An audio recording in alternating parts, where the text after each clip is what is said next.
Assalamualaikum warahmatullahi wabarakatuh. Yang saya hormati Bapak Ketua Umum PBNU, mohon maaf tadi saya datang agak terlambat karena masih menghaluskan ya poin-poin dalam rekomendasi ini. Dan alhamdulillah tim rekomendasi di dalam Munas dan Konbes NU ini berhasil merumuskan beberapa poin penting. Saya tidak akan membacakan semuanya, tetapi ada 3 rekomendasi penting yang perlu disampaikan kepada para teman-teman wartawan. Yang pertama adalah rekomendasi terkait dengan perkembangan atau situasi politik saat ini, terutama situasi yang terkait dengan pemilu presiden dan pemilu legislatif tahun depan. Inti rekomendasi kita adalah bahwa NU tidak tertarik untuk terlibat di dalam politik dukung-mendukung, bukan politik untuk mendukung satu nama atau satu partai. NU berpolitik berdasarkan nilai. Bagi NU yang penting adalah bukan siapa dan partai apa yang didukung, tetapi nilai apa yang hendak diperjuangkan. Politik adalah harus didasarkan kepada nilai-nilai kemaslahatan, keadilan, dan kesejahteraan. Itu adalah rekomendasi kita terkait dengan politik elektoral atau politik pemilu mendatang. Kemudian di dalam rekomendasi ini juga diputuskan beberapa pedoman berpolitik bagi warga NU. Kita merujuk kepada keputusan Muktamar NU pada tahun 1989 di Krapyak, di mana di dalam muktamar itu dirumuskan 9 pedoman berpolitik bagi warga NU. Secara ringkas saya akan bacakan. Pedoman itu adalah: pertama, politik bagi NU adalah bentuk keterlibatan warga negara dalam kehidupan berbangsa dan bernegara. Kedua, berpolitik haruslah didasarkan kepada wawasan kebangsaan untuk menjaga keutuhan bangsa. Ketiga, berpolitik adalah wujud dari pengembangan kemerdekaan yang hakiki untuk mendidik kedewasaan warga guna mencapai kemaslahatan bersama. Keempat, berpolitik harus diselenggarakan dengan akhlakul karimah sesuai dengan ajaran Ahlussunnah wal Jamaah. Kelima, berpolitik harus diselenggarakan dengan kejujuran, didasari moralitas agama, konstitusional, adil, sesuai dengan norma-norma dan peraturan yang disepakati. Keenam, berpolitik dilakukan untuk memperkokoh konsensus-konsensus nasional, bukan malah menghancurkannya. Ketujuh, berpolitik dengan alasan apapun tidak boleh dilakukan dengan mengorbankan kepentingan bersama dan memecah belah bangsa.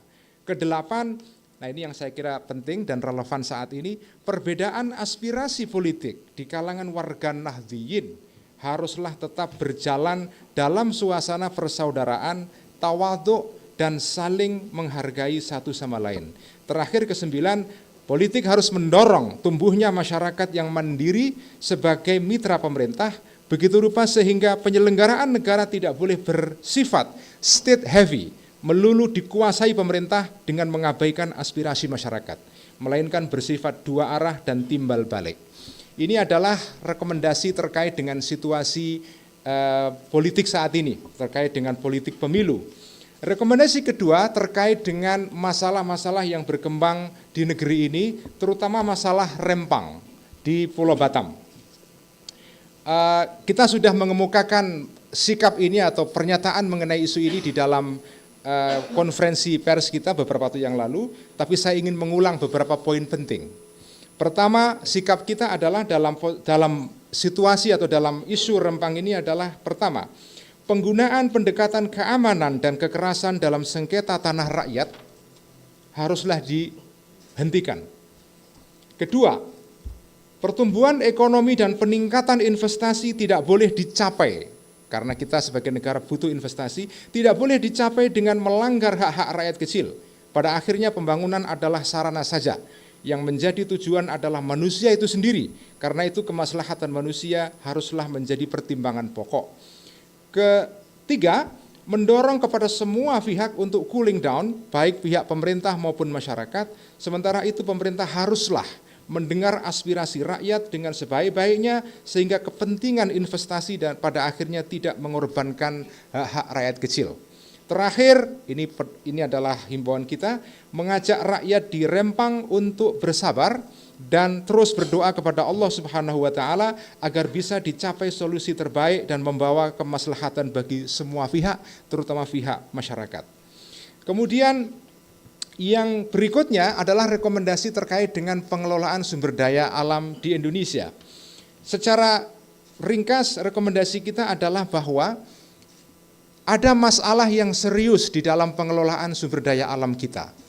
Pengelolaan sumber daya alam kita dikelola, dilaksanakan dengan cara yang mengabaikan aspirasi-aspirasi publik dan masyarakat.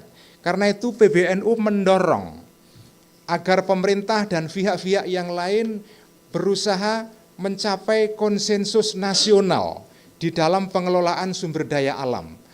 Konsensus ini harus melibatkan semua pihak di dalam menentukan arah kebijakan yang adil dan bermaslahat bagi semua pihak.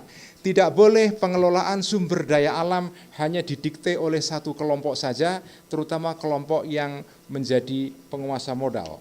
Terakhir adalah rekomendasi terkait dengan masalah global.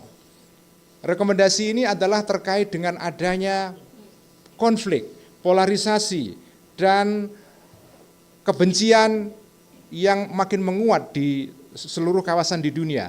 Adanya populisme, politik populisme yang berkembang di banyak negara, dan itu semua adalah perkembangan dan kecenderungan yang memprihatinkan.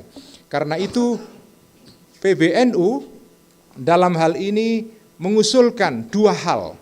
Pertama adalah agama harus berperan aktif menjadi solusi bagi problem-problem global. Tetapi agar agama bisa menjadi solusi bagi problem global ini, agama harus melakukan kritik diri.